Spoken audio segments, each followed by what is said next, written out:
Hello guys, welcome back to our channel. Episode ആരംഭിക്കുമ്പോൾ കാണിക്കുന്നത് ഇത് ശരിയാണ്.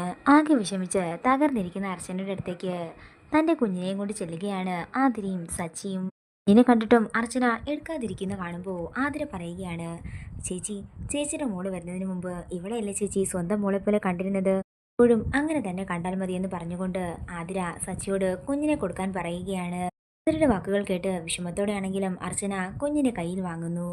എന്ന് അർച്ചന കരഞ്ഞുകൊണ്ട് മുറിയിലേക്ക് പോകുമ്പോൾ ആകെ സങ്കടത്തോടെ നിൽക്കുകയാണ് ആതിരയും സച്ചിയും. നേരം പുലർച്ചെയാകുന്നു. പിന്നീട് കാണിക്കുന്നത് ഹൗസിലേക്ക് സ്നേഹയ്ക്കും ധനുഷിനുമുള്ള ആഹാരവുമായി ചെല്ലുന്ന അനഘയാണ്. അനഘയെ കണ്ടുകൊണ്ട് ഞാനും ഒപ്പം വരാമെന്ന് പറഞ്ഞ് സേതുമാധവനും അനഘയോടൊപ്പം ചെല്ലുകയാണ്. പിന്നീട് കാണിക്കുന്നത് ധനുഷിനെയും സ്നേഹയുമാണ്. എങ്കിലും അവരുടെ കൊച്ചിനെ അങ്ങ് കൊണ്ടുപോയത് നന്നായി, അല്ലെങ്കിലും കണ്ട ഡ്രൈവർമാരുടെ കൊച്ചൊന്നും നെല്ലിശ്ശേരിയിൽ വാഴേണ്ട കാര്യമില്ലെന്നൊക്കെ പറഞ്ഞുകൊണ്ടിരിക്കുമ്പോൾ സ്നേഹയെ സപ്പോർട്ട് ചെയ്ത് ഓരോന്ന് പറഞ്ഞുകൊണ്ടിരിക്കുകയാണ് ധനുഷും. അതേസമയം തന്നെയാണ് മാധവനും അനഘയും കൂടി അങ്ങോട്ടേക്ക് ചെല്ലുന്നത്. അവരുടെ കയ്യിലുള്ള ആഹാരം കാണുമ്പോൾ സ്നേഹ പറയുകയാണ്, ഓ, ഇന്നത്തെ അന്നദാനവുമായി വന്നതായിരിക്കും. നിങ്ങൾക്ക് നിങ്ങളുടെ സൗജന്യ സേവനമൊന്നും വേണ്ട, എത്രയും പെട്ടെന്ന് ഇവിടെ നിന്നൊന്ന് പോയി കിട്ടിയാൽ മതിയായിരുന്നു. ഇത് കേൾക്കുന്ന അനഘ ദേഷ്യത്തോടെ അവർ രണ്ടിനെ നോക്കിക്കൊണ്ട് ആഹാരം അവിടെ വെച്ച് ഇറങ്ങിപ്പോകുന്നു. തുടർന്ന് സേതുമാധവൻ പറയുകയാണ്, എനിക്കും ആഗ്രഹമൊന്നും ഇല്ലാഞ്ഞിട്ടല്ല മോളെ, നിന്റെ ഏട്ടന്മാരും കൂടി അതിന് സമ്മതിക്കണ്ടേ? നിന്റെ ഏട്ടന്മാർക്ക് ഇപ്പോഴും എന്നോടുള്ള ദേഷ്യത്തിന് ഒരു കുറവും വന്നിട്ടില്ല. അവർക്ക് ഇപ്പോഴും ഈ വിവാഹത്തിനോട് ഇഷ്ടക്കേട് തന്നെയാണ്. അതുകൊണ്ട് എനിക്കതിലൊന്നും ചെയ്യാൻ സാധിക്കില്ല. നീയും നെല്ലിശ്ശേരി വീട്ടിലേക്ക് കൊണ്ടുപോകണമെന്നും എല്ലാവരും ഒപ്പം ഇരുന്ന് ആഹാരം കഴിക്കണമെന്നുമൊക്കെ എനിക്കും ആഗ്രഹമുണ്ട്. എല്ലാ അച്ഛന്മാർക്കും ആൺകുട്ടികളെക്കാൾ പെൺകുട്ടികളെ തന്നെയാണ് കൂടുതൽ ഇഷ്ടമാകാറ്. കല്യാണത്തിനെ പറ്റി എനിക്കും കുറെ ആഗ്രഹങ്ങളും ഒക്കെ ഉണ്ടായിരുന്നു. ഈ നാട്ടിലെ ഒരു വലിയ ആഘോഷമാക്കി തന്നെ നിന്റെ വിവാഹം നടത്തണമെന്നായിരുന്നു എൻ്റെ ആഗ്രഹം. കേൾക്കുന്ന ധനുഷ് മനസ്സിൽ പറയുകയാണ്, ഇനിയും അങ്ങനെ വേണമെങ്കിൽ എനിക്ക് സമ്മതം തന്നെയാ. പക്ഷേ അത് നടന്നില്ലല്ലോ, അതിൻ്റെ ഒരു വിഷമം ഇന്നും എനിക്കുണ്ടെന്ന് പറഞ്ഞ് സേതുമാധവൻ അവിടെ നിന്ന് പോകുമ്പോൾ കരഞ്ഞുകൊണ്ട് നിൽക്കുകയാണ് സ്നേഹ. ഇത് കാണുന്ന ധനുഷ് പറയുകയാണ്, കണ്ടില്ലേ, നിന്റെ അച്ഛൻ അറിയാം എവിടെയിട്ട് കുത്തണമെന്ന്. നിന്റെ കണ്ണിൽ നിന്നും കണ്ണുനീര് വരുന്നത് കണ്ടില്ലേ? അതാണ് നമ്മുടെ ട്രംപ് കാർഡ്. നിന്റെ അച്ഛൻ്റെ സ്നേഹവും ഈ സെന്റിമെന്റ്സും ഒക്കെ മുതലാക്കി വേണം നമുക്ക് നെല്ലിശ്ശേരിയിലേക്ക് തിരികെ കയറാനെന്ന് ധനുഷ് പറയുമ്പോൾ എനിക്കിനി നെല്ലിശ്ശേരിയിലേക്ക് വരാനായി ഒരു താല്പര്യമില്ലെന്നും എനിക്ക് അതിനോട് ഇഷ്ടമില്ലെന്നും സ്നേഹ പറയുന്നു. ഇത് കേൾക്കുന്ന ധനുഷ് ഞെട്ടലോടെ സ്നേഹയെ നോക്കുകയാണ്.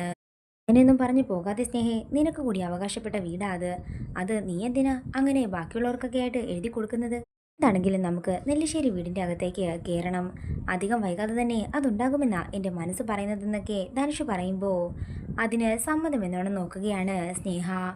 നേരം രാത്രിയാകുന്നു. പിന്നീട് കാണിക്കുന്നത് ഉറങ്ങിക്കിടക്കുന്ന അർച്ചനയും സച്ചിയുമാണ്. പെട്ടെന്ന് തന്നെ കുഞ്ഞു കരയുന്ന ശബ്ദം കേട്ടുകൊണ്ട് അർച്ചന ചാടി എഴുന്നേൽക്കുകയാണ്. അതിനുശേഷം തൊട്ടിലൊന്നാട്ടിയതിനു ശേഷം അർച്ചന അടുക്കളയിലേക്ക് പോവുകയും കുഞ്ഞിനായിട്ടുള്ള പാല് തിളപ്പിക്കുകയും ചെയ്യുന്നു. അർച്ചന തൻ്റെ അടുത്തില്ലെന്ന് മനസ്സിലാകുമ്പോൾ സച്ചി പെട്ടെന്ന് തന്നെ ചാടി താഴേക്കിറങ്ങി ചെല്ലുകയാണ്. താനിത് എന്ത് ചെയ്യുകയാണെന്ന് സച്ചി ചോദിക്കുമ്പോൾ കുഞ്ഞു കരഞ്ഞത് സച്ചിയേട്ടൻ കേട്ടില്ലേ എന്നും കുഞ്ഞിനുള്ള പാലെടുക്കുകയാണെന്നും അർച്ചന പറയുന്നു.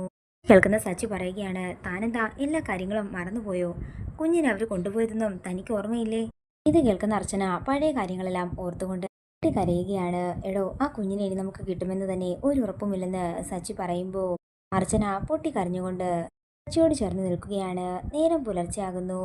പിന്നീട് കാണിക്കുന്നത് സച്ചി ഉറങ്ങി എഴുന്നേൽക്കുമ്പോൾ അർച്ചന അടുത്തില്ലാത്തതാണ്. സച്ചി അർച്ചനയെ തിരിഞ്ഞ് വീടിന്റെ അകത്തെല്ലാം ചെല്ലുന്നുണ്ടെങ്കിലും അർച്ചന എവിടെയും ഉണ്ടായിരുന്നില്ല. തുടർന്ന് നന്ദന്റെയും സന്ദീപിന്റെ അടുത്തേക്ക് ചെന്ന് അർച്ചനയെ കണ്ടായിരുന്നോ എന്ന് സച്ചി ചോദിക്കുമ്പോൾ ഇല്ലെന്ന് അവർ പറയുന്നു. ഇന്നലെ രാത്രി എന്തെങ്കിലും പ്രശ്നം നടന്നായിരുന്നോ എന്ന് നന്ദൻ ചോദിക്കുമ്പോൾ രാത്രി നടന്ന കാര്യങ്ങളെല്ലാം സച്ചി പറയുകയാണ്. ഇതെല്ലാം കേട്ട് സന്തോഷത്തോടെ നിൽക്കുന്ന അവന്തികയെ കാണിച്ചുകൊണ്ട് ഇന്നത്തെ എപ്പിസോഡ് ഇവിടെ തീരുകയാണ്. വീഡിയോ ഇഷ്ടമായെങ്കിൽ മറക്കാതെ ലൈക്ക് ചെയ്യുക, ഷെയർ ചെയ്യുക, കമന്റ് ചെയ്യുക. കൂടുതൽ സീരിയൽ അപ്ഡേറ്റ്സിനായി മറക്കാതെ സബ്സ്ക്രൈബ് ചെയ്യുക.